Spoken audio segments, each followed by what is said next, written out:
ಎಲ್ಲರಿಗೂ ಗೂಡು ಸೇರಿದ ಅಕ್ಕಿ ಕಥೆಯ 4ನೇ ಭಾಗ ಇಲ್ಲಿ ಮುಂದುವರಿಯುತ್ತೆ. ಈಗಾಗಲೇ 3 ಭಾಗಗಳಾಗಿ ಕಥೆಯನ್ನ ಅಪ್ಲೋಡ್ ಮಾಡಲಾಗಿದೆ. ಆ ಕಥೆಗಳನ್ನ ಓದಿದ ನಂತರ ಈ ಕಥೆಯನ್ನ ಓದಿ. ಈ ಕಥೆ ಸ್ವಲ್ಪ ತಡವಾಯಿತು, ಕ್ಷಮೆ ಇರ್ಲಿ. ಬನ್ನಿ ಹಾಗಾದರೆ ಕಥೆಯನ್ನ ಶುರು ಮಾಡುವ.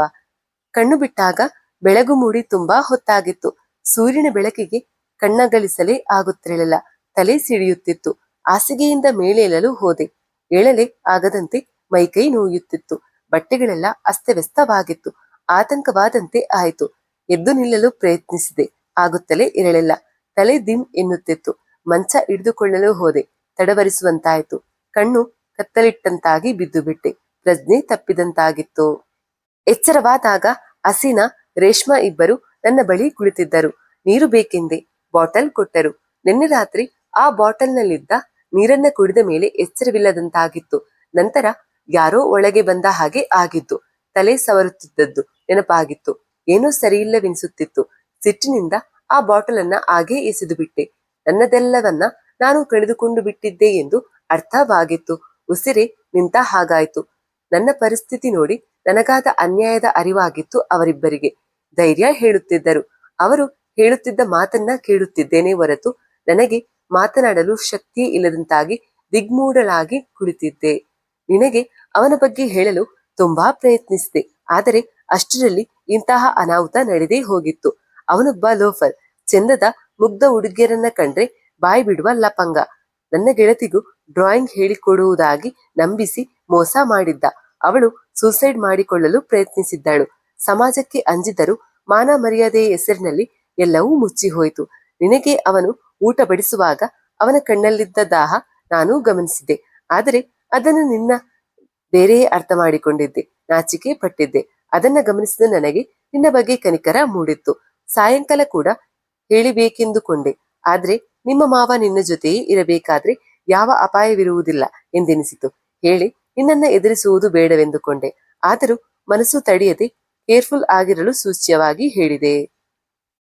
ಪ್ರೈಸ್ ಕೊಡುವಾಗ ಆತ ನಿನ್ನನ್ನು ನೋಡುತ್ತಿದ್ದ ರೀತಿ ನೋಡಿ ನನಗೆ ಅನುಮಾನ ಬಲವಾಗತೊಡಗಿತು.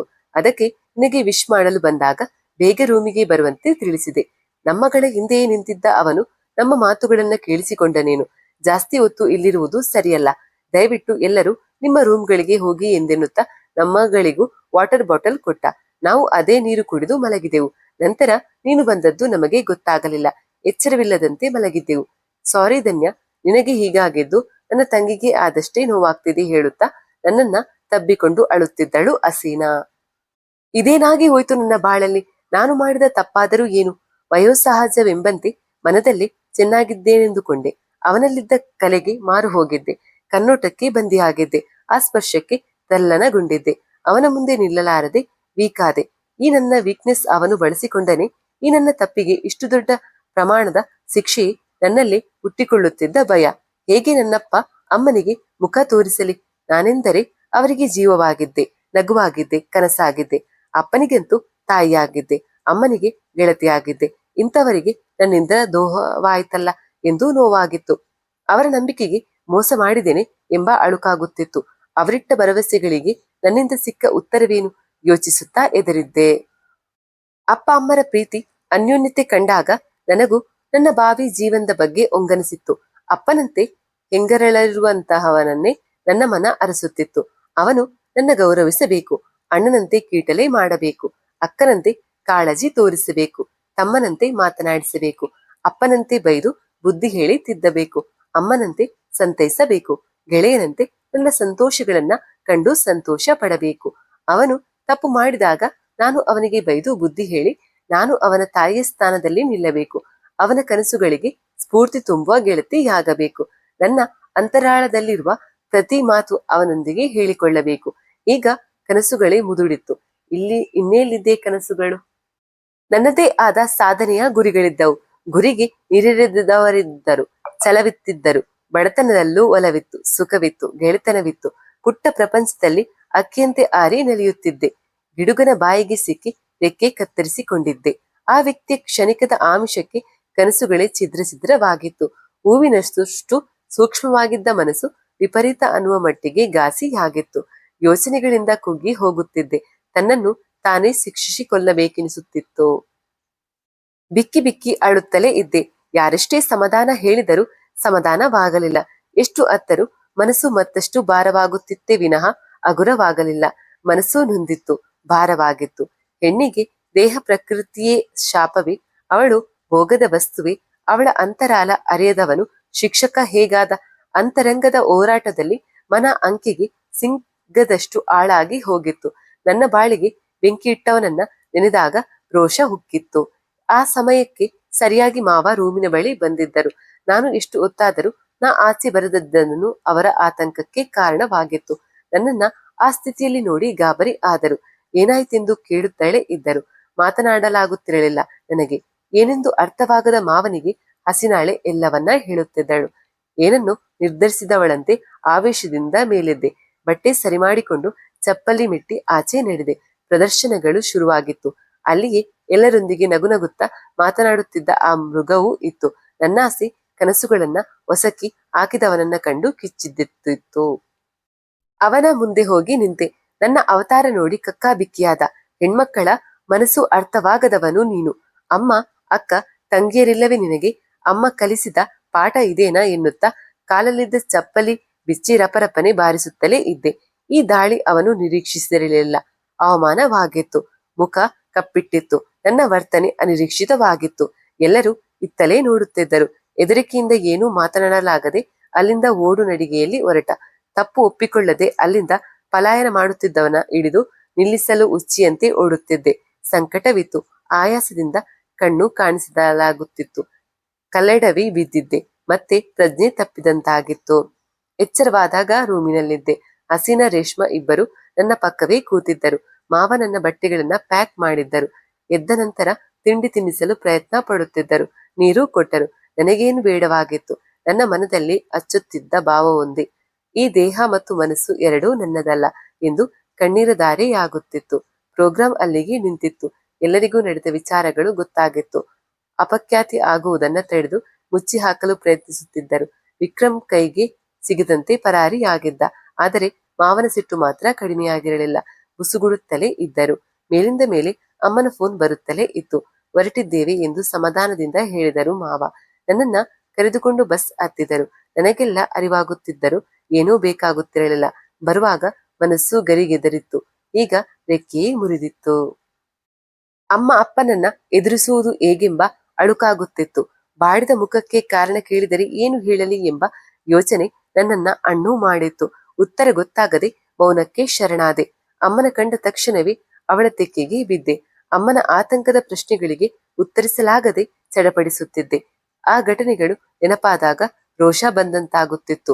ಅಸಹಾಯಕಳೆನಿಸಿ ಕೈ ಒಸೆಯುತ್ತಿದ್ದೆ. ಅವಳ ಕತೆ ಕೇಳುತ್ತಿದ್ದ ಕೇಶವರು ತಟಸ್ಥರಾಗಿ ಕುಳಿತಿದ್ದರು. ಮಗಳು ಅನುಭವಿಸಿ ಬಂದ ಸಂಕಷ್ಟ, ಅವಳ ನೋವು ಅರ್ಥವಾಗುತ್ತಿತ್ತು. ಅವಳ ಪ್ರತಿಯೊಂದು ಹೆಜ್ಜೆಯಲ್ಲೂ ತಮ್ಮಗಳನ್ನೇ ನೆನೆಯುತ್ತಿದ್ದದ್ದು ಕೇಳಿ ಮನಸ್ಸು ಕಣ್ಣೀರಿಟ್ಟಿತು. ಮಗಳ ನಡವಳಿಕೆಗಳಲ್ಲಿ ತಪ್ಪಿರಲಿಲ್ಲ. ಅವಳಿಗಾಗಿ ಕೊರಗುತ್ತಿದ್ದರು. ಆ ನಡೆದ ಘಟನೆಗಳು ಊಹಿಸದ ರೀತಿಯಲ್ಲಿ ನಡೆದಿದ್ದರ ಬಗ್ಗೆ ಕೊರಗುತ್ತ ಕೂರುವುದು ಸರಿಯಲ್ಲ. ದನ್ನೆ ಈಗ ಪೂರ್ತಿ ನಾರ್ಮಲ್ ಆಗಿಲ್ಲದಿದ್ದರೂ ವರ್ತಮಾನದ ಅರಿವಿದೆ. ಮನಸ್ಸಿಗೆ ಆದ ಗಾಯಮಾಗಲು ಸಮಯದ ಅವಶ್ಯಕತೆ ಇದೆ. ಎಲ್ಲವನ್ನ ಸಹಜವಾಗಿ ತೆಗೆದುಕೊಳ್ಳಲು ಮನಸ್ಸು ಮಾಡಿದ್ದಾಳೆ. ಆದರೆ ಅದಕ್ಕೆ ನಿಮ್ಮಗಳ ಸಹಕಾರ ಬೇಕಾಗಿದೆ ಹೇಳಲು ಶುರುವಿಟ್ಟುಕೊಂಡರು ಡಾಕ್ಟರ್ ಸುಮಂಗಳ. ಹೆಣ್ಣು ಎಂದರೆ ಶಕ್ತಿ. ಜಗತ್ತಿನ ಎಲ್ಲಾ ಶಕ್ತಿಯನ್ನ ತನ್ನೊಳಗೆ ಬಚ್ಚಿಟ್ಟುಕೊಂಡು ಸದಾಕಾಲ ಎಲ್ಲರನ್ನ ಪ್ರೀತಿಯಲ್ಲಿ ಕಾಣುವವಳು ಈ ಹೆಣ್ಣು. ಇಂದು ಆ ಹೆಣ್ಣಿಗೆ ನಿಮ್ಮ ಮತ್ತದೇ ಪ್ರೀತಿಯ ಆಸರೆಯ ಅಗತ್ಯವಿದೆ. ಅದಕ್ಕಾಗಿ ಆತುರಿಯುತ್ತಿದ್ದಾಳೆ. ಮತ್ತೊಂದು ವಿಷಯ ನಿಮಗೆ ತಿಳಿಸಬೇಕಾಗಿದೆ. ಮಿಸ್ಟರ್ ಕೇಶವ್ ಅವಳಿಗೆ ತೋರುವ ಕಾಳಜಿಯನ್ನೇ ಅವಳ ಮಗುವಿಗೂ ಕೊಡಬೇಕಾಗಿದೆ. ಈಗ ಒಂದು ಕ್ಷಣ ಅವರು ಹೇಳಿದ ಮಾತು ಅರ್ಥವಾಗದವರಂತೆ ನನ್ನ ಮುಖವನ್ನೊಮ್ಮೆ, ಸುಮಂಗಳ ಅವರ ಮುಖವನ್ನೊಮ್ಮೆ ನೋಡಿದರು. ಕೇಶವ್: ಹೌದು ಕೇಶವ್ ಅವರೇ, ಶಿ ಈಸ್ ಪ್ರೆಗ್ನೆಂಟ್. ಸುಮಂಗಲ ಅವರು ಹೇಳುತ್ತಿದ್ದಂತೆಯೇ ಡಾಕ್ಟರ್ ಎಂದು ಉದ್ವೇಗದಿಂದ ಹೆಚ್ಚು ಕಡಿಮೆ ಕಿರುಚುವಂತೆಯೇ ಹೇಳಿದರು. ಪಕ್ಕದಲ್ಲೇ ಕೂತಿದ್ದ ನಾನು ಅವರ ಕೈಯಲ್ಲಿ ಕೈ ಇಟ್ಟಿದ್ದೆ. ಅವರು ಉದ್ವೇಗಗೊಳ್ಳುವುದು ನನಗೆ ಬೇಡವಾಗಿತ್ತು. ಸಮಾಧಾನಗೊಳ್ಳುವಂತೆ ಕಣ್ಣಲ್ಲೇ ತಿಳಿಸಿದ್ದೆ. ಮಗಳಿಗೆ ಒದಗಿ ಬಂದ ಪರಿಸ್ಥಿತಿಗೂ ಅಸಹಾಯಕತೆಗೂ ಸಮಾಜದ ಭಯವೂ ಕಣ್ಣೀರು ತುಂಬಿತ್ತು ಕಣ್ಣಲ್ಲಿ. ನಂತರ ಕೇಶವ್ ಏನೊಂದು ಮಾತನಾಡಲೇ ಇಲ್ಲ. ಡಾಕ್ಟರ್ ಅವರೇ ಮುಂದುವರಿಸಿದರು. ಇಷ್ಟು ದಿನ ನೀವು ಅವಳನ್ನ ಅರಗಿಣಿಯಂತೆ ನೋಡಿಕೊಂಡಿದ್ದೀರಿ. ಈಗ ಅದಕ್ಕಿಂತಲೂ ಹೆಚ್ಚಾಗಿ ಮಮತೆ ತೋರಿಸಬೇಕಿದೆ, ಆರೈಕೆ ಮಾಡಬೇಕಿದೆ. ತನ್ನದಲ್ಲದ ತಪ್ಪಿಗೆ ಶಿಕ್ಷೆ ಅನುಭವಿಸುತ್ತಿದ್ದಾಳೆ. ನೀವುಗಳು ಇಟ್ಟಿದ್ದ ನಂಬಿಕೆಗಳಿಗೆ ಮೋಸವಾಗಿದೆ ಎಂದು ಪರಿತಪಿಸುತ್ತಿದ್ದಾಳೆ. ಧನ್ಯಾಳ ಪರಿಸ್ಥಿತಿಯನ್ನ ವಿವರಿಸುತ್ತಿದ್ದರು ಸುಮಂಗಳ. ನೋಡಿ, ಇಂತಹದ್ದು ನಡೆಯುತ್ತಲೇ ಇರುತ್ತದೆ. ನಮ್ಮ ಸಮಾಜದ ದುರಂತ ಇದು. ಹೆಣ್ಣು ಮಕ್ಕಳನ್ನ ಗುಬ್ಬಚ್ಚಿಯಂತೆ ಸಾಕದೆ ಕೆಟ್ಟ ದೃಷ್ಟಿಗಳ ಸೂಕ್ಷ್ಮತೆಯ ಅರಿವು ಮೂಡಿಸಬೇಕಿದೆ. ತಂದೆ ತಾಯಿಗಳಾದ ನಾವು ನಮ್ಮ ಮಕ್ಕಳಿಗೆ ಆರುವುದನ್ನ ಕಲಿಸುವುದರ ಜೊತೆಗೆ ವೈರಿಗಳನ್ನ ಗುರುತಿಸುವುದನ್ನ ಕಲಿಸಬೇಕಿದೆ. ದೌರ್ಜನ್ಯಕ್ಕೆ ಆಹುತಿಯಾಗದಂತೆ ರಕ್ಷಿಸಿಕೊಳ್ಳುವುದನ್ನ ಹೇಳಿಕೊಡಬೇಕಾಗಿದೆ. ಅವರುಗಳು ಬಲಿಪಶುಗಳಾಗುವುದನ್ನ ತಪ್ಪಿಸಬೇಕಾಗಿದೆ. ಆತ್ಮವಿಶ್ವಾಸ ತುಂಬಬೇಕಾಗಿದೆ ವಿವರಿಸುತ್ತಲೇ ಇದ್ದರು. ಗೆದ್ದಾಗ ಅವರೊಟ್ಟಿಗಿರುವುದು ಸಹಜ ಸರಿಯೇ, ಸೋತಾಗಲೇ ಪ್ರೀತಿಸುವವರ ಅವಶ್ಯಕತೆ ಹೆಚ್ಚು ಅಲ್ವಾ ಮಿಸ್ಟರ್ ಕೇಶವ್? ಮುದ್ದು, ಅಪ್ಪುಗೆ ಸ್ಪರ್ಶ ಎಲ್ಲವೂ ನೊಂದವರ ಪಾಲಿಗೆ ಸ್ಥೈರ್ಯ ತರುತ್ತದೆ. ಅವಳಿಗೆ ಮತ್ತೆ ಮತ್ತೆ ಹಿಂದೆ ನಡೆದು ಹೋದದ್ದನ್ನ ಜ್ಞಾಪಿಸಿಕೊಳ್ಳುವ ಅವಕಾಶ ಮಾಡಿಕೊಡಬೇಡಿ. ಯಾವಾಗಲೂ ಏನಾದ್ರೂ ಕೆಲಸ ಹಚ್ಚಿ ಸ್ವಲ್ಪ ದಿನಗಳವರೆಗೆ ಅವಳಿಗೆ ಪೇಂಟಿಂಗ್ ಮಾಡದಂತೆ ನೋಡಿಕೊಳ್ಳಿ. ಅವಳೊಂದಿಗೆ ನಾವು ಹೇಗಿರಬೇಕೆಂದು ತಿಳಿಸಿದರು. ಅವಳ ಬಗ್ಗೆ ಅವಳಲ್ಲೇ ಇರುವ ಕೀಳರಿಮೆ ಕಡಿಮೆಯಾಗಲು ನಿನ್ನೊಂದಿಗಿರುವೆ ಎಂಬ ಧೈರ್ಯದ ಮಾತನಾಡಿ ಅವಳಲ್ಲಿ ಚೈತನ್ಯ ತುಂಬಿಸಿ. ಇದರಿಂದ ಮಂಕಾಗುವುದಿಲ್ಲ ಅವಳು. ಕುಗ್ಗಿ ಹೋದ ಮನಸ್ಸಿಗೆ ಮಾತಿನ ಪೆಟ್ಟು ಬೀಳದಿರಲಿ. ಸ್ವಾವಲಂಬಿಯಾಗಿ ಬದುಕಲು ಅವಕಾಶ ಮಾಡಿಕೊಡಿ. ರೆಕ್ಕೆಗಳನ್ನ ಕಟ್ಟಿ ಹಾಕದೆ ಆರಲು ಬಿಟ್ಟರಲ್ಲವೇ ಸ್ವಾವಲಂಬಿಯಾಗಲು ಸಾಧ್ಯ. ನಡೆಯಬೇಕು, ಬೀಳಬೇಕು, ಏಳಬೇಕು, ಪೆಟ್ಟಾಗಬೇಕು, ಕಲೆ ನಿಲ್ಲಬೇಕು, ಪಾಠ ಕಲಿಯಬೇಕು. ಸ್ಥಳ ಬದಲಾವಣೆ ಆಗುವುದು ನಿಮಗೆಲ್ಲರಿಗೆ ಆರೋಗ್ಯದ ದೃಷ್ಟಿಯಿಂದ ಒಳ್ಳೆಯದು. ಅದಕ್ಕಾಗಿ ಆದಷ್ಟು ಪ್ರಯತ್ನಿಸಿ. ಜನರಿಗಾಗಿ ತಲೆ ಕೆಡಿಸಿಕೊಳ್ಳಬೇಡಿ. ಅವರನ್ನ ಮೆಚ್ಚಿಸಲು ಆ ಪರಮಾತ್ಮನಿಗೂ ಸಾಧ್ಯವಾಗಲಿಲ್ಲ. ಸಮಾಜಕ್ಕಿಂತ ಧನ್ಯ ಮುಖ್ಯವಾಗಬೇಕು. ಅವಳ ಆರೋಗ್ಯ, ಮಾನಸಿಕ ಸ್ಥಿತಿಯ ಸುಧಾರಣೆ ಆಗಬೇಕು. ಮುರ್ತುವರ್ಜಿಯಿಂದ ನೋಡಿಕೊಳ್ಳಿ. ಅನಿಬರಹವನ್ನ ಹೊಸದಾಗಿ ಬರೆಯುವ ಪ್ರಯತ್ನ ಮಾಡಿ. ನಮಗೆ ಧೈರ್ಯವಿತ್ತರು. ಇಂತಹ ಸಮಯದಲ್ಲಿ ಎಲ್ಲವನ್ನ ಮಕ್ಕಳು ತಾಯಿಯ ಮುಂದೆ ಹೇಳುತ್ತಾರೆ. ಹಾಗೆಯೇ ಧನ್ಯ ಕೂಡ ನಿಮ್ಮ ಮಾತಿಗೆ ಹೆಚ್ಚಿನ ಮನ್ನಣೆ ನೀಡುತ್ತಾಳೆ. ಹಾಗಾಗಿ ನೀವೇ ಹೆಚ್ಚಿನ ಗಮನ ಹರಿಸಿ ಅವಳ ಬಗ್ಗೆ ಪುಷ್ಟಿಯುತ ಆಹಾರದ ಕೊಡುವ ಜೊತೆಗೆ ಅವರಲ್ಲಿ ಶಕ್ತಿಯುತ ಚಿಂತನೆಗಳನ್ನ ಮೂಡಿಸಿ ಎಂದು ನನಗೆ ಹೇಳಿದರು. ಎಲ್ಲವನ್ನ ಮರೆಯುವ ಎಂದಿದ್ದಾಳೆ. ಹುಟ್ಟುತ್ತಿರುವ ಮಗುವಿನ ಬಗ್ಗೆ ಈಗ ಅವಳು ಯಾವ ಭಾವನಾತ್ಮಕ ಸಂಬಂಧಗಳನ್ನ ತೋರಿಸಿಲ್ಲ. ಆದರೆ ದಿನ ಕಳೆದಂತೆ ಭಾವನೆಗಳು ಬದಲಾಗುತ್ತವೆ.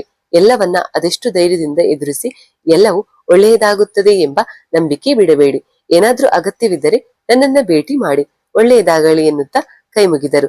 ನಾವು ಅವರಿಗೆ ನಮಸ್ಕರಿಸಿ ಸೋತ ಹೆಜ್ಜೆಗಳನ್ನ ಇಡುತ್ತಾ ಆಚೆ ಬಂದೆವು. ಅಲ್ಲೇ ಕೂತು ಪುಸ್ತಕದ ಆಳಕ್ಕೆ ಹೋಗಿದ್ದವಳನ್ನ ನೋಡಿದಾಗ ಪುಟ್ಟ ಮಗುವಂತೆ ಕಂಡಳು. ಬಾಚಿ ತಬ್ಬಿ ಅಳಬೇಕೆನಿಸಿತ್ತು. ಸುಮಂಗಳ ಅವರು ಹೇಳಿದ ಮಾತುಗಳು ನೆನಪಾಗಿದ್ದವು. ಅವಳ ಹಿತದೃಷ್ಟಿಯಿಂದ ಯಾವ ಭಾವನೆ ವ್ಯಕ್ತಪಡಿಸದೆ ಅವಳನ್ನ ಕರೆದುಕೊಂಡು ಕೇಶವರೊಂದಿಗೆ ಮನೆಗೆ ಬಂದೆ. ನಾನು ಎಲ್ಲವನ್ನ ಕೇಶವರಲ್ಲಿ ಹಂಚಿಕೊಂಡು ಮನಸ್ಸನ್ನ ಹಗುರ ಮಾಡಿಕೊಳ್ಳುತ್ತಿದ್ದೆ. ಆದರೆ ಕೇಶವರು ಮಾತ್ರ ತಮ್ಮ ಪ್ರತಿಕ್ಷಣದ ವೇದನೆಯನ್ನ ಬಚ್ಚಿಟ್ಟುಕೊಂಡರು. ತನ್ನ ಭಾವನೆಯನ್ನ ವ್ಯಕ್ತಪಡಿಸದೆ ಹಿಡಿದಿಟ್ಟುಕೊಂಡರು. ಮಗಳನ್ನ ತಮ್ಮ ತೊಡೆಯಲ್ಲಿ ಮಲಗಿಸಿಕೊಂಡು ತಲೆ ಸವರದಿದ್ದರೆ ಹೊರತು ಒಂದು ಮಾತು ಆಡಿರಲಿಲ್ಲ. ಮನಸ್ಸಿನಲ್ಲಿ ಒತ್ತಡಗಳನ್ನ ಬಚ್ಚಿಟ್ಟುಕೊಂಡಿದ್ದರು. ಹೀಗೆ ಒಂದೆರಡು ದಿನ ಕಳೆದಿತ್ತು. ಆಗಷ್ಟೇ ತಿಂಡಿ ತಿಂದು ಕೇಶವ್ ಕೆಲಸಕ್ಕೆ ಹೋಗಿದ್ದರು. ಸುಸ್ತಾದವಳಂತೆ ಇದ್ದ ಧನ್ಯಾಳನ್ನ ನಾನೇ ಮಲಗಲು ಹೇಳಿದ್ದೆ. ಅಡಿಗೆ ಮನೆಯಲ್ಲಿದ್ದವಳಿಗೆ ಕಾಲಿಂಗ್ ಬೆಲ್ ಆದದ್ದು ಕೇಳಿಸಿತು. ಬಾಗಿಲು ತೆಗೆದವಳ ಮುಂದೆ ಜಗದೀಶ ನಿಂತಿದ್ದ. ಒಳಗೆ ಬಾ ಎಂದೇ ನಿಧಾನವಾಗಿ. ಬಂದವನಿಗೆ ಟೀ ತಂದಿದ್ದೆ. ಏನೋ ಹೇಳದೆ ಅವನಿಗೇನೋ ಅನ್ನದೆ ನಾನು ಸಮಾಧಾನವಾಗಿದ್ದು ಅವನಿಗೆ ಅಚ್ಚರಿ ತರಿಸಿತ್ತು. ಈ ನನ್ನ ಸಮಾಧಾನ ಅವನಲ್ಲಿದ್ದ ಪಾಪ ಪ್ರಜ್ಞೆಗೆ ಇನ್ನಷ್ಟು ನೋವಾಗಿತ್ತು.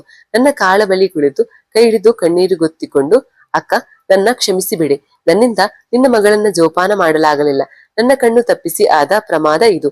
ಪಶ್ಚಾತ್ತಾಪವಿತ್ತು ಅವನ ಧ್ವನಿಯಲ್ಲಿ. ಅವನ ಭುಜದ ಮೇಲೆ ಕೈ ಆಡಿಸಿ, ನಂಗೆಲ್ಲ ಗೊತ್ತಾಗಿದೆ ಜಗದೀಶ. ಮೊದಲು ನಾನು ನಿನ್ನನ್ನ ತಪ್ಪು ತಿಳಿದಿದ್ದೆ. ಆದರೆ ಈಗೆಲ್ಲ ತಿಳಿಯಿತಪ್ಪ. ನೀನು ಬೇಜಾರಾಗಬೇಡ, ಸಮಾಧಾನ ಮಾಡ್ಕೋ ಎನ್ನುತ್ತಾ ನಡೆದ ಕಥೆಯನ್ನೆಲ್ಲ ಹೇಳಿದೆ. ಧನ್ಯಾಳ ಈಗಿನ ಸ್ಥಿತಿ ಕೇಳಿ ನಿರ್ಜೀವದಂತೆ ಕುಳಿತು ಬಿಟ್ಟ.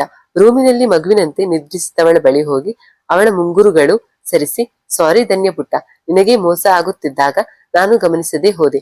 ಕ್ಷಮಿಸಿಬಿಡು ಕಂದ. ಶಬ್ದ ಆಗಬಾರದೆಂದು ದುಃಖ ಅದುಮಿಕೊಂಡು ಆಚೆ ಬಂದ. ಆ ದುರುಳನಿಗೆ ತಕ್ಕ ಶಾಸ್ತಿ ಆಗುವವರೆಗೂ ನನಗೆ ಸಮಾಧಾನವಿರಲ್ಲಕ್ಕ. ಧನ್ಯಾಳ ಬಾಳು ಹಾಳು ಮಾಡಿದವನಿಗೆ ಬುದ್ಧಿ ಕಲಿಸುವುದೇ ನನ್ನ ಗುರಿಯಾಗಿತ್ತು. ಅಲ್ಲಿಯವರೆಗೂ ನಿಮ್ಮಗಳಿಗೆ ಮುಖ ತೋರಿಸುವ ಇಚ್ಛೆ ಇರಲಿಲ್ಲ. ಈಗ ಎಲ್ಲಾ ಕೆಲಸ ಮುಗಿಸಿಯೇ ಬಂದಿದ್ದೇನೆ. ಅಡಗೆ ಕುಳಿತಿದ್ದವನ ಹಸಿನ ಮತ್ತು ಧನ್ಯಾಳಂತೆ ಅನ್ಯಾಯಕ್ಕೊಳಗಾದ ಹುಡುಗಿಯ ಸಹಾಯದಿಂದ ಪತ್ತೆ ಹಚ್ಚಿದೆ. ನನ್ನ ಸ್ನೇಹಿತರ ಸಹಾಯದಿಂದ ಅವನನ್ನ ಮುಗಿಸಿಯೇ ಬಿಡಬೇಕೆಂಬ ಆಕ್ರೋಶವಿತ್ತು ನನ್ನಲ್ಲಿ. ಆದರೆ ದುಡುಕಬಾರದೆಂದು ನಿರ್ಧರಿಸಿ ಅವನನ್ನ ಪೊಲೀಸಿನವರಿಗೆ ಒಪ್ಪಿಸಿ ಬಂದಿದ್ದೇನೆ. ಅವನು ತನ್ನ ತಪ್ಪನ್ನ ಒಪ್ಪಿಕೊಂಡಿದ್ದಾನೆ. ಅವನಿಗೆ ಶಿಕ್ಷೆ ಆಗುತ್ತದೆ ಅಕ್ಕ, ಆವೇಶದಿಂದ ಹೇಳುತ್ತಿದ್ದ. ಅವನಿಗೆ ಶಿಕ್ಷೆಯಾದ್ರೆ ಸಮಾಜಕ್ಕೆ ಒಂದು ಪಾಠವಾದಂತೆ ಸರಿ ಜಗದೀಶ. ಆದರೆ ಇವಳು ಅನುಭವಿಸುತ್ತಿರುವ ಶಿಕ್ಷೆ ಮುಂದೆ ಮಾತನಾಡಲು ಆಗದೆ ಮಗಳನ್ನು ನಿಂದು ಜಗದೀಶನೊಟ್ಟಿಗೆ ತಾನು ಕಣ್ಣೀರಿಟ್ಟಳು. ಎದೆ ಭಾರವಾದಂತಾಗಿದ್ದರಿಂದ ಅರ್ಧ ದಿನ ರಜೆ ಹಾಕಿ ಬಂದಿದ್ದ ಕೇಶವರು ನಮ್ಮಗಳ ಮಾತನ್ನ ಕೇಳಿಸಿಕೊಳ್ಳುತ್ತಿದ್ದದ್ದು ನಮ್ಮಗಳ ಗಮನಕ್ಕೆ ಬಂದಿರಲಿಲ್ಲ. ಯಾವಾಗ ಬಂದೆ ಜಗದೀಶ ಎಂದ ಮಾತಿಗೆ ನಾವಿಬ್ಬರು ಬಾಗಿಲಿನತ್ತ ತಿರುಗಿ ನೋಡಿದೆವು. ಅಷ್ಟು ಬೇಗ ಮನೆಗೆ ಬಂದಿದ್ದು ಅಚ್ಚರಿವೆನಿಸಿದರೂ ಹೆದರಿಕೆಯನ್ನು ಜೊತೆಗೆ ಹುಟ್ಟಿಸಿದ್ದವು ನನಗೆ. ಬಂದು ಸ್ವಲ್ಪ ಹೊತ್ತಾಯ್ತು ಬಾವ, ಇದೇನು ನೀವು ಇಷ್ಟು ಬೇಗ ಆಫೀಸ್ನಿಂದ? ಹುಷಾರಾಗಿದ್ದೀರಿ ತಾನೆ? ನನ್ನಲ್ಲಿದ್ದ ಪ್ರಶ್ನೆಯನ್ನೇ ಅವನು ಆತಂಕದಿಂದಲೇ ಕೇಳಿದ್ದ. ಇಲ್ಲಪ್ಪ, ಮನಸ್ಸೇಕೋ ಸರಿ ಇಲ್ಲ, ಕೆಲಸ ಮಾಡಲಿಕ್ಕಾಗದೆ ಅರ್ಧ ದಿನ ರಜೆ ಹಾಕಿ ಬಂದೆ. ಕಮಲು ನನಗೆ ಟೀ ಕೊಡು ಎನ್ನುತ್ತಾ ಅಲ್ಲೇ ಕೂತರು. ಟೀ ತಂದಾಗ ಪುಟ್ಟಮ್ಮ ಎಲ್ಲಿ ಎಂದರು. ಮಲಗಿದ್ದಾಳೆ ಎಂದಾಗ ಒಳ್ಳೇದಾಯ್ತು, ಮಲಗಳಿ, ಅವಳು ಬಳಲಿದ್ದಾಳೆ. ಪ್ರೀತಿ ಇತ್ತು ಆ ದನಿಯಲ್ಲಿ. ಕಮಲು, ನಿನ್ನ ಹತ್ರ ಒಂದು ಮಾತು ಹೇಳ್ಬೇಕು ಅಂತ. ಜಗದೀಶನು ಇದ್ದಾನೆ, ಎಲ್ಲರ ಮುಂದೆ ನನ್ನದೊಂದು ನಿರ್ಧಾರ ಹೇಳೋಣ ಅಂತ ಎಂದರು. ನಮ್ಮಿಬ್ಬರಿಗೂ ಇದು ಅನಿರೀಕ್ಷಿತವೇ. ಏನು ಹೇಳುವರು ಎಂದು ಹೆದರಿಕೆಯೂ ಆಗುತ್ತಿತ್ತು. ಜಗದೀಶನಲ್ಲೂ ಇಂತಹ ಮುಖಭಾವವೇ. ಧನ್ಯಾಳ ಬಗ್ಗೆ ಈ ನಿರ್ಧಾರ ಅನ್ನೋದಂತೂ ನಂಗೆ ಸ್ಪಷ್ಟ ಇತ್ತು. ಏನಾದ್ರೂ ಅಬಾರ್ಷನ್ ಅಂತ ನನ್ನಲ್ಲೇ ಹುಟ್ಟುತ್ತಿದ್ದ ಪ್ರಶ್ನೆ. ನಂಗೊತ್ತು ಕಮಲು, ನಿನ್ನ ಮನದಲ್ಲಿ 108 ಆಲೋಚನೆಗಳಿವೆ ಎಂದು. ಆದರೆ ಆ ತರಹದ ಯೋಚನೆ ನನ್ನಲ್ಲಿ ಇಲ್ಲವೇ. ಈ ಜೀವನ ದಿನವೂ ಹೊಸ ಹೊಸ ಪಾಠ ಕಲಿಸುತ್ತಿದೆ. ಅದರಂತೆ ಮುಂದೆ ಹೋಗೋಣ ಕಣೆ. ಮಗುವನ್ನ ಚಿವುಟಿ ಹಾಕುವ ಉದ್ದೇಶ ನನ್ನಲ್ಲಿಲ್ಲ ಎಂದರು ನೀಡಿದಾದ ಉಸಿರು ಬಿಡುತ್ತಾ. ಅದೊಂದು ಕಹಿ ಘಟನೆ ಎಂದು ನಾವುಗಳು ನೋವನ್ನ ಮರೆಯಲೇಬೇಕು. ಅವಳ ಮುಂದಿನ ಜೀವನಕ್ಕೆ ನಾಂದಿ ಆಡಲೇಬೇಕು. ನಾವು ನಮ್ಮ ಧನ್ಯಾಳಿಗೆ ಎಲ್ಲವನ್ನ ಕಳಿಸಿದೆವು, ಆದ್ರೆ ಧೈರ್ಯ ಕಳಿಸಲಿಲ್ಲ. ಆದರೆ ಇನ್ನು ಮುಂದೆ ನಾವು ಆ ತಪ್ಪು ಮಾಡೋದು ಬೇಡ. ಅವಳು ಇನ್ನು ಮೇಲೆ ನಮ್ಮ ಮಗಳಲ್ಲ, ಮಗನಂತೆ ಸಾಕೋಣ. ಮಗನಿಲ್ಲದ ಕೊರತೆ ಕಾಡದಂತೆ ಬೆಳೆಸೋಣ. ಅವರ ಯಾವ ಮಾತು ಸರಿಯಾಗಿ ಅರ್ಥವಾಗದೆ ಸುಮ್ಮನೆ ಅವನನ್ನೇ ನೋಡುತ್ತಿದ್ದೆವು. ನೋಡು ಕಮಲು, ಅವಳು ಇಲ್ಲಿರುವುದು ಬೇಡ. ಈ ಜನರ ದೃಷ್ಟಿ ಅವಳ ಮೇಲೆ ಬೀಳುವುದು, ಅವರ ಮಾತಿಗೆ ಮನಸ್ಸು ಕದಡುವುದನ್ನ ತಪ್ಪಿಸಲೆಂದೇ ಈ ನಿರ್ಧಾರ. ಹೊಸ ಪರಿಸರದಲ್ಲಿ, ನೆಮ್ಮದಿಯ ವಾತಾವರಣದಲ್ಲಿ ಹೊಸದಾಗಿ ಅವಳ ಭವಿಷ್ಯ ಕಟ್ಟೋಣ. ನೀನೇನಂತೀಯ ಜಗದೀಶ? ಬಾಬಾ, ನಿಮ್ಮ ಯೋಚನೆ ಏನು ಸರಿಯೇ. ಅವಳಿಲ್ಲಿ ಇರುವುದು ಅವಳ ಭವಿಷ್ಯ ದೃಷ್ಟಿಯಿಂದ ಸರಿಯಲ್ಲ. ನೆನಪುಗಳು ಕಾಡುತ್ತಿರುತ್ತದೆ ಅನ್ನೋದು ಸರಿಯೇ. ಆದ್ರೆ ಇವೆಲ್ಲ ಹೇಗೆ ಸಾಧ್ಯ? ಧನ್ಯಾಳ ಈ ಪರಿಸ್ಥಿತಿಯಲ್ಲಿ ಅವಳ ಮನಸ್ಸಿನ ಸ್ಥಿತಿ ಇನ್ನೂ ಸುಧಾರಿಸಬೇಕಿದೆ. ಅಲ್ಲದೆ ಅವಳ ದೇಹಾರೋಗ್ಯ ಹೇಳುತ್ತಿದ್ದವನ್ನ ಅರ್ಧಕ್ಕೆ ತಡೆದರು ಕೇಶವ್. ಆ ಹಿತ ದೃಷ್ಟಿಯಿಂದಲೇ ಹೇಳುತ್ತಿದ್ದೇನೆ ಜಗದೀಶ. ಗೊತ್ತಿರುವ ಜನರ ಬಾಯಿಗೆ ಅವಳು ಆಹಾರವಾಗುವುದು ಸರಿಯಲ್ಲ. ಅವಳಿಗೆ ಈಗ ಹೊಸ ಜಾಗದ ಅವಶ್ಯಕತೆ ಇದೆ. ಹೊಸ ಪರಿಸರಕ್ಕೆ ಹೊಂದಿಕೊಳ್ಳುತ್ತಾ ಹಳೆಯದನ್ನ ಮರೆಯುವ ಸಾಧ್ಯತೆಗಳಿವೆ ಅಲ್ವಾ?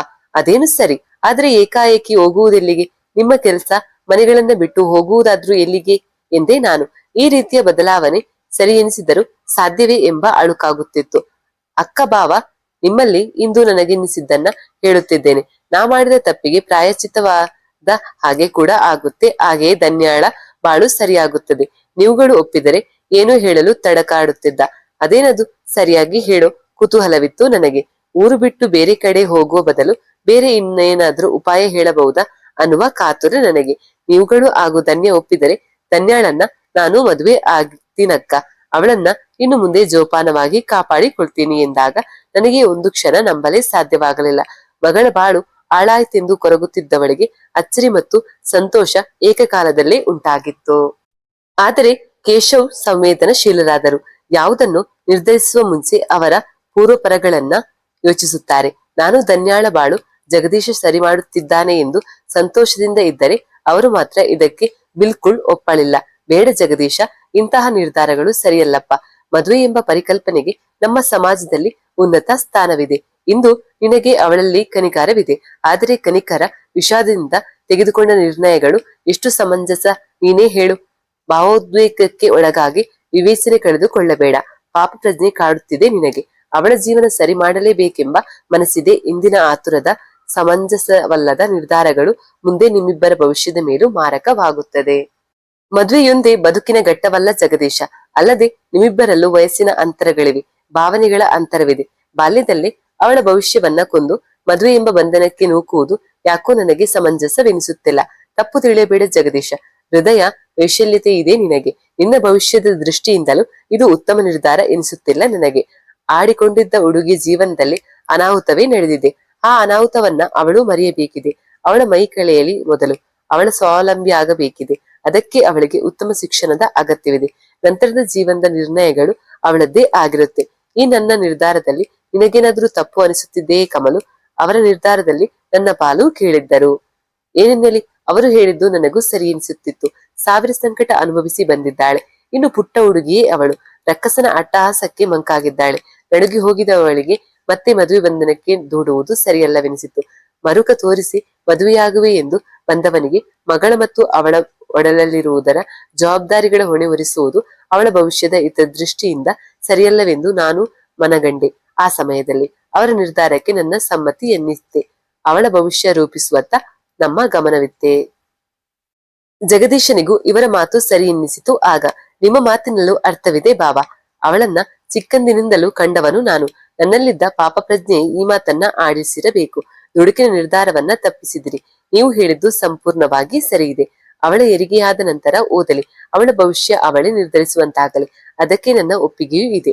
ಆದರೆ ನನ್ನದೊಂದು ಮಾತು, ಅವಳ ಭವಿಷ್ಯದ ಸಂಪೂರ್ಣ ಜವಾಬ್ದಾರಿ ನನ್ನದು. ಪರಿಸರ ಬದಲಾಗಲು ನೀವು ಬೇರೆಲ್ಲೂ ಹೋಗುವ ಅವಶ್ಯಕತೆ ಇಲ್ಲ. ನನ್ನ ಮನೆ ಇದೆ, ಅಲ್ಲಿಯೇ ಇರಲು ಎಲ್ಲಾ ಅನುಕೂಲಗಳು ಇವೆ. ಇದಕ್ಕೆ ನೀವು ಬೇಡವೆನ್ನಬಾರದು, ಒತ್ತಾಯಿಸಿದ. ಅವನ ಒತ್ತಾಯಕ್ಕೆ ಮಣಿದ ಕೇಶವರು, ಆಗಲಿ, ಸದ್ಯಕ್ಕೆ ಧನ್ಯ ಮತ್ತು ಕಮಲು ಬರುತ್ತಾರೆ. ನಾನು ಟ್ರಾನ್ಸ್ಫರ್ಗೆ ಅಪ್ಲೈ ಮಾಡುತ್ತೇನೆ. ಆದ ತಕ್ಷಣವೇ ನಾನು ನಿಮ್ಮೊಂದಿಗೆ ಬರುವೆ. ಆಗಬಹುದೇ ಕಮಲು? ದೃಢ ನಿರ್ಧಾರವಿತ್ತು ಅವರಲ್ಲಿ. ಆದರೆ ನನಗೆ ಅವರ ನಿರ್ಧಾರ ಸರಿ ಎನಿಸಲಿಲ್ಲ.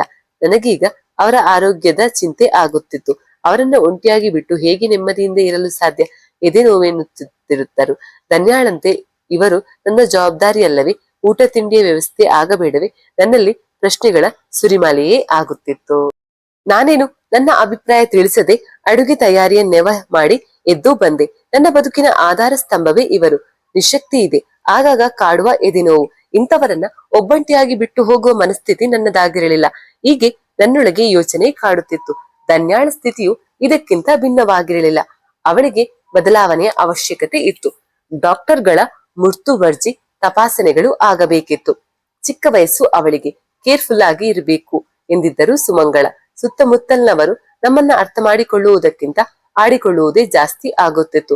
ಕೇಶವರು ಹೇಳುವಂತೆ ಈ ಪರಿಸರದಲ್ಲಿ ಮಗಳು ಇರುವುದಕ್ಕಿಂತ ಬೇರೆಡೆ ಇರುವುದು ಒಳ್ಳೆಯದು, ಸರಿಯೇ. ಆದರೆ ನಾನೇನು ಮಾಡಲಿ? ಯಾರನ್ನು ಕಡೆಗಣಿಸುವಂತಿಲ್ಲ. ಧನ್ಯಾಳ ಆರೋಗ್ಯದ ಹೊಣೆಯ ಜೊತೆಗೆ ಕೇಶವರ ಆರೋಗ್ಯದ ಜವಾಬ್ದಾರಿಯೂ ನನ್ನದೇ. ಇಬ್ಬರಿಗೂ ನನ್ನ ಅವಶ್ಯಕತೆ ಇದೆ. ಇಬ್ಬರೂ ಮುಖ್ಯವೇ ನನಗೆ. ಚಿಂತೆ ಕಾಡುತ್ತಿತ್ತು ನನಗೆ. ಅಕ್ಕ, ನಿನ್ನೊಡನೆ ಹುಟ್ಟಿದವನು ನಾನು. ಅಮ್ಮನ ಅತಿ ಮುದ್ದಿನ ಫಲವಾಗಿ ನಾನು ಹೊರಟನದೇ ಕಣೆ. ಧನ್ಯ ಹುಟ್ಟಿದ ಮೇಲೆ ನೀನು ಅವಳಿಗೆ ತೋರುತ್ತಿದ್ದ ಪ್ರೀತಿ ಕಾಳಜಿ ನೋಡಿದ ನನಗೆ ತಾಯಿಗೆ ನಿಜವಾದ ಪ್ರೀತಿಯ ಬಗ್ಗೆ ಅರಿವಾಯಿತು. ನೀನು ನನಗೆ ಎರಡನೇ ತಾಯಿಯಾದೆ. ನಂತರವೇ ನಾನು ವಿವೇಚನ ಬುದ್ಧಿ ಕಳೆತದ್ದು. ನನ್ನ ಮೌನ ಗಮನಿಸಿದ್ದ ಜಗದೀಶ ನನ್ನ ಹಿಂದೆಯೇ ಬಂದು ನಿಂತು ಮಾತನಾಡುತ್ತಿದ್ದ. ಧನ್ಯ ನಮ್ಮಲ್ಲಿ ಧನಾತ್ಮಕ ಚಿಂತನೆ ಮೂಡಿಸಿದವಳು. ನಿಜಕ್ಕೂ ಅವಳು ನಮ್ಮೆಲ್ಲರಿಗೂ ಸಂತೋಷದ ಕ್ಷಣಗಳನ್ನ ಕೊಟ್ಟವಳು. ಮೃದುತ್ವದಿಂದ ಕೂಡಿದ ಅವಳ ಭಾವನೆಗಳಿಗೆ ಧಕ್ಕೆ ಆಗಬಾರದು ಕಣೆ ಅಕ್ಕ. ಹಾಗೆಯೇ ನೀನು ಕೂಡ ಭಾವನ ಬಗ್ಗೆ ಚಿಂತಿಸಬೇಡ. ಇಲ್ಲಿಂದ ನನ್ನ ರಿಯಲ್ ಎಸ್ಟೇಟ್ ಆಫೀಸ್ ಅಂತಹ ದೂರವೇನಿಲ್ಲ. ನಾನು ಇಲ್ಲಿಂದಲೇ ಓಡಾಡಿಕೊಂಡಿರುತ್ತೇನೆ. ಬೇಕಾದಾಗಲೆಲ್ಲ ನೀವುಗಳು ಬರಬಹುದಲ್ವಾ? ಅವರ ಬಗ್ಗೆ ಚಿಂತಿಸದೆ ನೀನು ಧನ್ಯಾಳ ಬಗ್ಗೆ ಗಮನ ಕೊಡು. ಅವಳೇ ಈಗ ನಮ್ಮೆಲ್ಲರ ಕೇಂದ್ರ ಬಿಂದು. ಅವಳ ಆರೋಗ್ಯವೇ ಮುಖ್ಯ ನಮಗೀಗ. ನನ್ನಲ್ಲಿದ್ದ ಒಯ್ದಾಟಗಳಿಗೆ ಸುಲಭವಾಗಿ ಪರಿಹಾರ ಸೂಚಿಸಿದ್ದ. ನಮ್ಮಗಳ ಬಗ್ಗೆ ಅವನಾಡಿದ ಮಾತುಗಳು ನನಗೆ ಅಭಿಮಾನ ಮೂಡಿಸಿತ್ತು. ಚಿಕ್ಕಂದಿನಿಂದಲೂ ನಾನು ಹಂಬಲಿಸಿದ್ದ ಸೋದರ ವಾತ್ಸಲ್ಯ ನನಗೆ ದೊರಕಿತ್ತು. ಜಗದೀಶನ ಮಾತುಗಳಿಗೆ ಕೇಶವರು ಕೂಡ ಒಪ್ಪಿದ್ದರು. ಆದರೆ ಈಗ ನಾನೇ ಅವರಿಗೆ ಹೆಲ್ತ್ ಚೆಕಪ್ ಮಾಡಿಸಿಕೊಂಡರೆ ಮಾತ್ರವೇ ನಾನು ಧನ್ಯಾಳೊಂದಿಗೆ ಹೋಗುವುದಾಗಿ ಕಂಡೀಷನ್ ಹಾಕಿದ್ದೆ. ಮಗಳಿಗಾಗಿ ನನ್ನ ಮಾತು ಒಪ್ಪವರೆಂಬ ನಂಬಿಕೆ ನನ್ನಲ್ಲಿತ್ತು. ನಾನು ಇಟ್ಟಿದ್ದ ಬೇಡಿಕೆಗೆ ನಗುತ್ತಲೇ ಒಪ್ಪಿಕೊಂಡರು. ದೇವರ ದಯೆ ಏನು, ನಾನು ಹೆದರಿದಂತೆ ಕೇಶವರಲ್ಲಿ ಹೇಳಿಕೊಳ್ಳುವಂತಹ ತೊಂದರೆಗಳಿರಲಿಲ್ಲ. ಬಂದಿದ್ದ ಟೈಫಾಯ್ಡ್, ಅನುಭವಿಸಿದ ಮಾನಸಿಕ ಹಿಂಸೆಗಳು ಅವರನ್ನ ಕುಗ್ಗಿಸಿತ್ತು. ನಿಶಕ್ತಿ ಇತ್ತಷ್ಟೇ, ಅದಕ್ಕಾಗಿ ಚಿಂತಿಸಬೇಕಿಲ್ಲವೆಂದಿದ್ದರು. ಕೇಶವ್ ಅವರನ್ನ ಚೆಕ್ ಮಾಡಿದ ಡಾಕ್ಟರ್. ಕೇಶವರ ವಿಷಯದಲ್ಲಿ ನೆಮ್ಮದಿ ಎನಿಸಿತು ನಮಗೆ.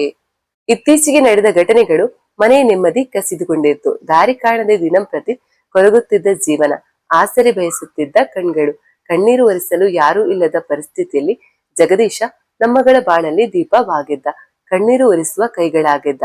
ಯೋಜನೆಯಂತೆ ಈ ಮನೆಗೆ ಬಂದೆವು ರಜಿನಿ.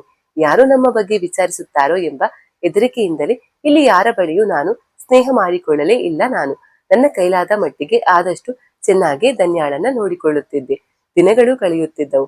ಇಲ್ಲಿ ಡಾಕ್ಟರ್ ಕೈಗುಣವು, ಪರಿಸರದ ಬದಲಾವಣೆಯು ಧನ್ಯ ಕೂಡ ಇಲ್ಲಿಗೆ ಹೊಂದಿಕೊಂಡಿದ್ದಳು. ಕೇಶವರು ಆಗಾಗ್ಗೆ ಬಂದು ನೋಡಿಕೊಂಡು ಹೋಗುತ್ತಿದ್ದರು. ಜಗದೀಶ ನಮ್ಮಗಳ ಬೆಂಗಾವಲಾಗಿದ್ದ. 3-4 ದಿನಗಳಿಗೊಮ್ಮೆ ಬಂದು ವಿಚಾರಿಸುತ್ತಿದ್ದ. ಅವನಿಲ್ಲದಿದ್ದರೆ ನಮ್ಮ ಬಾಳು ದಿಕ್ಕೆಟ್ಟಂತೆ ಆಗುತ್ತಿದ್ದಂತೂ ನಿಜ. ಅವಳ ಉಬ್ಬುತ್ತಿದ್ದ ಹೊಟ್ಟೆಯನ್ನ ನೋಡುತ್ತಿದ್ದರೆ ನನ್ನ ಕರುಳು ಕತ್ತರಿಸಿದಂತಾಗುತ್ತಿತ್ತು. ಹೆಣ್ಣಿಗೆ ಹೊಸ ಜೀವನವೊಂದನ್ನ ಭೂಮಿ ಮೇಲೆ ತರುವ ಮಹತ್ವದ ಕ್ಷಣಗಳು ಅವು. ಆಕೆಗೆ ಮಾತ್ರವಲ್ಲದೆ ಇಡೀ ಕುಟುಂಬವೇ ಸಂತೋಷದಲ್ಲಿ ತೇಳುತ್ತಿರುತ್ತದೆ. ಆದರೆ ನಮ್ಮಲ್ಲಿ ಯಾರಿಗೂ ಆ ಸಂತೋಷವೇ ಕಾಣುತ್ತಿರಲಿಲ್ಲ. ಮನಸ್ಸಿನಲ್ಲಿದ್ದರೂ ಏನೂ ತಪ್ಪು ಮಾಡದ ಹಸುಗೂಸಿಗಾಗಿ ಮತ್ತು ಧನ್ಯಾಳ ಆರೋಗ್ಯಕ್ಕಾಗಿ ಆರೈಕೆ ಮಾಡುತ್ತಿದ್ದೆ.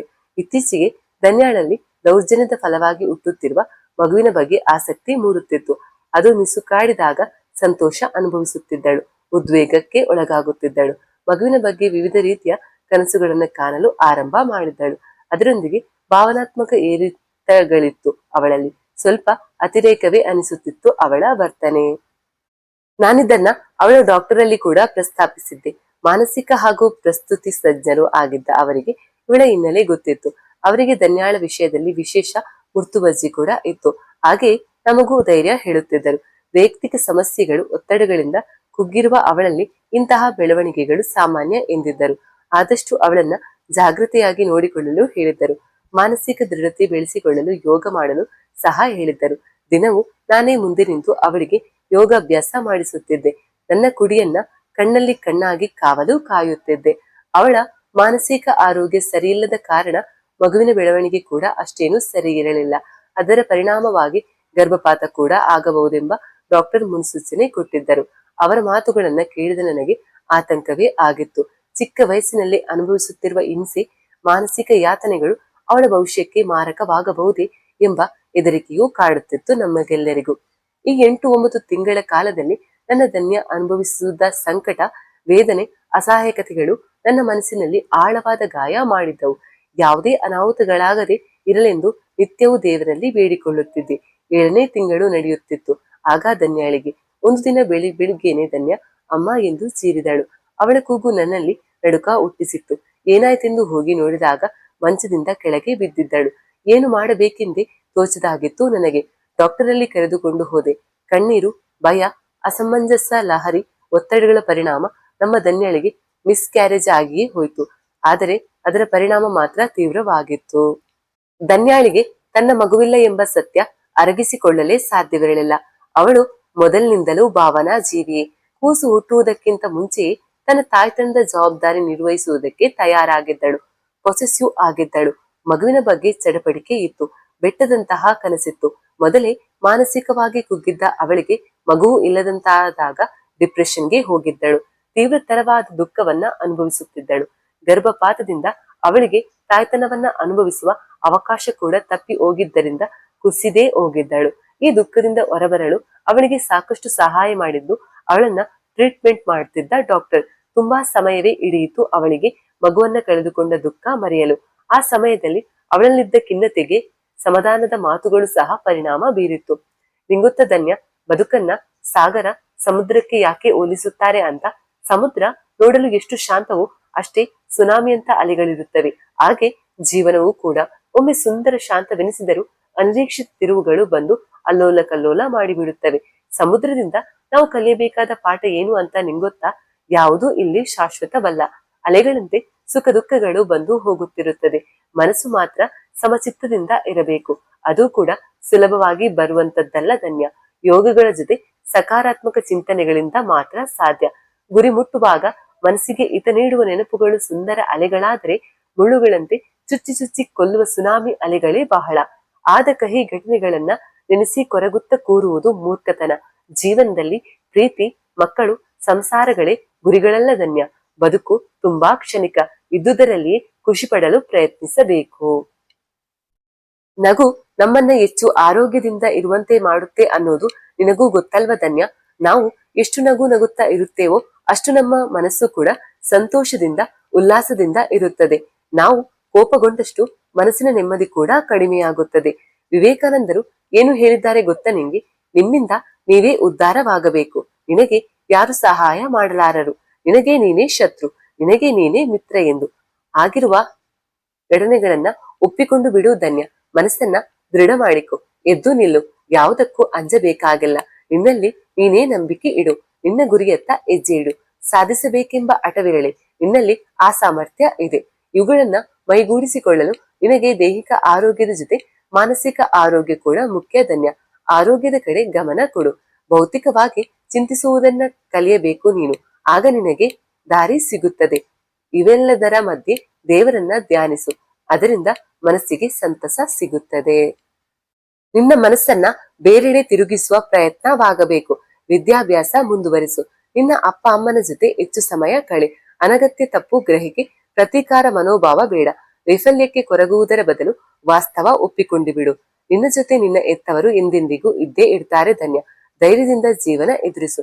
ನಿನಗೆ ಬೇಕೆನಿಸಿದಾಗಲೆಲ್ಲ ಇಲ್ಲಿಗೆ ಬಾ, ನನ್ನ ಸಹಕಾರ ಯಾವಾಗ್ಲೂ ಇರುತ್ತೆ. ಅವರ ಮಾತುಗಳು ನನ್ನಲ್ಲೂ ಉತ್ಸಾಹ ತುಂಬಿಸಿತ್ತು. ಆದರೆ ಈ ಮಾತುಗಳನ್ನ ಕೇಳಿಸಿಕೊಳ್ಳುತ್ತಿದ್ದ ಧನ್ಯ ಮೌನವಾಗಿ ಕಣ್ಣೀರು ಹಾಕುತ್ತಿದ್ದಳು. ಸಾಕು ಧನ್ಯ, ಇನ್ನು ನೀನು ಅಳಬಾರದು. ನಿನ್ನ ಜೀವನದಲ್ಲಿ ಇದೇ ಅಳು ಕಡೆಯದಾಗಿರಬೇಕು. ನೀನು ನಿನ್ನ ತಂದೆ ತಾಯಿಗಳಿಗೆ ಸಂತೋಷ ಹಂಚಬೇಕೇ ಹೊರತು ದುಃಖವನ್ನಲ್ಲ. ಮುಂದಿನ ನಿನ್ನ ಭವಿಷ್ಯ ರೂಪಿಸಲು ಅವರು ಕಾತುರರಾಗಿದ್ದಾರೆ. ಅವರಿಗಾಗಿ ಬದಲಾಗು ಎಂದು ಮಾತು ಮುಗಿಸಿದ್ದರು. ನಂತರ ನಮ್ಮೊಡನೆ ಮಾತನಾಡಿದ ಅವರು ಅವಳಿಗೆ ಯೋಗ ಧ್ಯಾನ ಮಾಡಿಸುವಂತೆ ಹೇಳಿ ಮೆಡಿಸಿನ್ ಕೊಟ್ಟಿದ್ದರು. ಅವಳೊಬ್ಬಳನ್ನೇ ಬಿಡದಂತೆ ಚಟುವಟಿಕೆಗಳಿಂದ ಇರುವಂತೆ ನೋಡಿಕೊಳ್ಳಬೇಕೆಂದಿದ್ದರು. ಬೇಕೆನಿಸಿದರೆ ಬಂದು ನೋಡಿ ಎಂದಿದ್ದರು. ಅವರ ಮಾತು ಧನ್ಯಳಿಗೆ ನಾಟಿತ್ತು. ದಿನಕ್ರಮೇಣ ಬದಲಾಗುತ್ತಿದ್ದಳು. ಒಮ್ಮೊಮ್ಮೆ ಪಾಪುಗಾಗಿ ಅಂಬಲಿಸಿ ಅಳುತ್ತಾಳೆ ರಜನಿ. ಸ್ವಲ್ಪ ಹೊತ್ತಾದ ನಂತರ ಅವಳೇ ಸಮಾಧಾನ ಮಾಡಿಕೊಳ್ಳುತ್ತಾಳೆ. ಇಷ್ಟು ದಿನ ಮನೆಗಳಲ್ಲಿ ಮೋಡ ಕವಿದ ಆಗಾಗಿತ್ತು. ಆದರೆ ಇತ್ತೀಚೆಗೆ ವಾತಾವರಣ ತಿಳಿಯಾಗಿದೆ.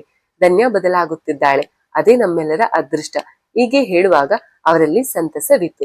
ಈ ವರ್ಷ ಕಳೆಯುತ್ತಿದ್ದಂತೆ ಇಲ್ಲೇ ಕಾಲೇಜಿಗೆ ಸೇರಿಸೋಣವೆಂದು ಕೊಂಡಿದ್ದೇವೆ. ಹೊರಗಿನ ವಾತಾವರಣ ಅವಳಲ್ಲಿ ಇನ್ನಷ್ಟು ಚೈತನ್ಯ ಮೂಡಿಸಬಹುದೇನೋ ಎಂಬ ಆಸೆ. ಅವಳೇ ಅವಳ ಭವಿಷ್ಯ ರೂಪಿಸಿಕೊಳ್ಳಲಿ. ಅವಳ ಹಿಂದೆ ನಾವೆಂದೆಂದಿಗೂ ಇರುವುದೆಂದು ತೀರ್ಮಾನ ಮಾಡಿಕೊಂಡಿದ್ದೇವೆ. ರಜನಿ, ಮಕ್ಕಳನ್ನ ಬೆಳೆಸುವಲ್ಲಿ ತಂದೆ ತಾಯಿಯ ಪಾತ್ರ ಮಹತ್ವದ್ದು. ಮಕ್ಕಳನ್ನ ಮುಗ್ಧರನ್ನಾಗಿಸದೆ ಪ್ರಪಂಚದ ಜ್ಞಾನವಿರುವಂತೆ ಬೆಳೆಸಬೇಕು. ಮುಕ್ತವಾಗಿ ಮಾತುಕತೆ ಇರಬೇಕು. ಪ್ರಶ್ನಿಸುವ ಹಕ್ಕು, ಅಭಿಪ್ರಾಯ ವ್ಯಕ್ತಪಡಿಸಲು ವೇದಿಕೆ, ಅದನ್ನ ಗೌರವಿಸುವ ಪದ್ಧತಿ ಮನೆಯಿಂದಲೇ ಮೊದಲಾಗಬೇಕಲ್ಲವೇ ರಜನಿ? ಅವರ ಮನೋಬಲ ಹೆಚ್ಚಿಸುವುದು ನಮ್ಮ ಕರ್ತವ್ಯ. ಇದನ್ನ ನಾವು ಮಾಡಲಿಲ್ಲ. ಅವಳನ್ನ ಪುಟ್ಟ ಹುಡುಗಿಯೇ ಆಗಿದ್ದಳು ನಮಗೆ. ಕಷ್ಟಗಳ ಉಳಿಪೆಟ್ಟುಗಳನ್ನ ತಿಂದ ಧನ್ಯ ಈಗೀಗ ಗಟ್ಟಿಯಾಗುತ್ತಿದ್ದಾಳೆ. ಗಂಡಿಗಿಂತಲೂ ಅವಳ ಧೈರ್ಯಶಾಲಿ, ಬಲಶಾಲಿ, ಸ್ವಾಭಿಮಾನದ ಪ್ರತೀಕವಾಗಿ ಬೆಳೆಸಬೇಕೆಂದು ನಾನು ಮತ್ತು ಕೇಶವರು ತೀರ್ಮಾನಿಸಿದ್ದೇವೆ ಎಂದು ತಮ್ಮ ಕತೆ ಹೇಳಿ ಮುಗಿಸಿದರು ಕಮಲಮ್ಮ.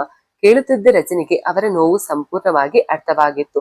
ಅಂದು ಕೇಳಿದ್ದ ವೇದನೆ ತುಂಬಿದ ಆ ಧ್ವನಿಗೆ ಮರುಗುವಂತಾಗಿತ್ತು. ಅವರಿಗೆ ಸಮಾಧಾನ ಮಾತನಾಡಿದ್ದಳು ರಜನಿ. ಯಾವ ಜನ್ಮದ ಬಂದವೋ ನೀವು? ಯಾರ ಬಳಿಯೂ ಜಾಸ್ತಿ ಮಾತನಾಡದವಳು ನಾನು. ನಿಮ್ಮ ಬಳಿ ನನ್ನಲ್ಲಿದ್ದ ನೋವುಗಳನ್ನ ಹೇಳಿಕೊಳ್ಳಬೇಕೆನಿಸಿತು. ಅದಕ್ಕೆ ನೀವು ಸ್ಪಂದಿಸಿದಿರಿ ರಜನಿ. ನನ್ನ ಮನಸ್ಸು ಈಗ ಹಗುರವಾಯಿತು. ಆದರೆ ನಿಮಗೆ ಬೇಸರ ಎನಿಸಿತೇನು? ಸಂಕೋಚಗೊಂಡಿದ್ದರು. ಅವರ ಮನಸ್ಸಿಗೆ ನೆಮ್ಮದಿಯಾಗಿದ್ದು ನನಗೂ ಖುಷಿಯಾಗಿತ್ತು. ಅವರ ಕಷ್ಟಗಳನ್ನ ಆದಷ್ಟು ಬೇಗನೆ ಪರಿಹರಿಸು ಭಗವಂತ. ಇನ್ನಾದರೂ ಧನ್ಯಾಳ ಬಾಳಲ್ಲಿ ನಸುಮಗು ಅರಳಲಿ ಎಂದು ನನ್ನ ಮನವು ಬೇಡುತ್ತಾ ಕಣ್ಣಂಚು ಒದ್ದೆಯಾಗಿತ್ತು. ಈಗ ನನ್ನೆದುರು ಕೂತಿದ್ದ ಗುಂಡಮ್ಮ ನನ್ನ ಪ್ರೀತಿಯ ಕಮಲಕ್ಕ ಆಗಿದ್ದರು. ಕಮಲಕ್ಕನ ಮನಸ್ಸೀಗ ನಿರಾಳವಾಗಿತ್ತು. ಅಯ್ಯೋ, ಎಷ್ಟೊತ್ತು ಆಗೋಗಿದೆ ರಜನಿ, ಧನ್ಯ ಏನು ಮಾಡ್ತಿದ್ದಾಳು ಎನ್ನುತ್ತಾ ಆತಂಕದಿಂದಲೇ ತಮ್ಮ ಮನೆಯತ್ತ ಹೊರಟರು. ಮಹಾತ್ಮರು ಜನಿಸಿದ್ದ ನಾಡಿನಲ್ಲಿ ಮಹಿಳೆಯರನ್ನ ಸಮಾಜ ಗೌರವಿಸಬೇಕು. ಅಮ್ಮನಾಗಿ, ಅಕ್ಕನಾಗಿ, ತಂಗಿಯಾಗಿ, ಪತ್ನಿಯಾಗಿ ಹೀಗೆ ಜೀವನ ರೂಪಿಸುವಲ್ಲಿ ಸ್ತ್ರೀಗೆ ನಮ್ಮ ಸಮಾಜದಲ್ಲಿ ಸೂಕ್ತ ಸ್ಥಾನಮಾನ ಸಿಗುವಂತಾಗಬೇಕು. ಮಹಿಳೆಯನ್ನ ಬರೀ ಭೋಗದ ವಸ್ತುವಾಗಿ ಕಾಣುವ ವಿಕ್ರಮ್ ಅಂತವರು ಬದಲಾಗದಿದ್ದರೆ ಧನ್ಯಾಳಂತವರ ಕತೆ ಮರುಸೃಷ್ಟಿಯಾಗುವುದರಲ್ಲಿ ಸಂದೇಹವಿಲ್ಲ ಅಲ್ಲವೇ? ಕಮಲಕ್ಕ ಹೋಗಿ ಎಷ್ಟು ಹೊತ್ತಾಗಿದ್ದರೂ ನನ್ನಲ್ಲಿ ಆಲೋಚನೆಗಳಿಗೆ ಬರವಿರಲಿಲ್ಲ. ಕಮಲಕ್ಕ, ಕೇಶವ್, ಧನ್ಯ, ಜಗದೀಶನ ಸುತ್ತವೇ ಸುತ್ತಾಡುತ್ತಿದ್ದ ಮನಸ್ಸೀಗ ಗೋಪಾಲನಿಗಾಗಿ ಕಾಯುತ್ತಿತ್ತು. ಅವರೊಡನೆ ನನ್ನ ಮನದ ಮಾತುಗಳನ್ನಾಡಲು ಕಾಯುತ್ತಿದ್ದೆ. ನನ್ನ ಮನದಲ್ಲಿ ಅಪ್ಪ ಹೇಳುತ್ತಿದ್ದ ಶ್ಲೋಕ ನೆನಪಾಗಿತ್ತು. ಕತೆ ಇಲ್ಲಿಗೆ ಮುಕ್ತಾಯಗೊಳ್ಳುತ್ತೆ. ಇನ್ನೊಂದು ಕಥೆಯೊಂದಿಗೆ ಭೇಟಿ ಆಗೋಣ. ಅಲ್ಲಿವರೆಗೂ ಟೇಕ್ ಕೇರ್, ಬಾಯ್.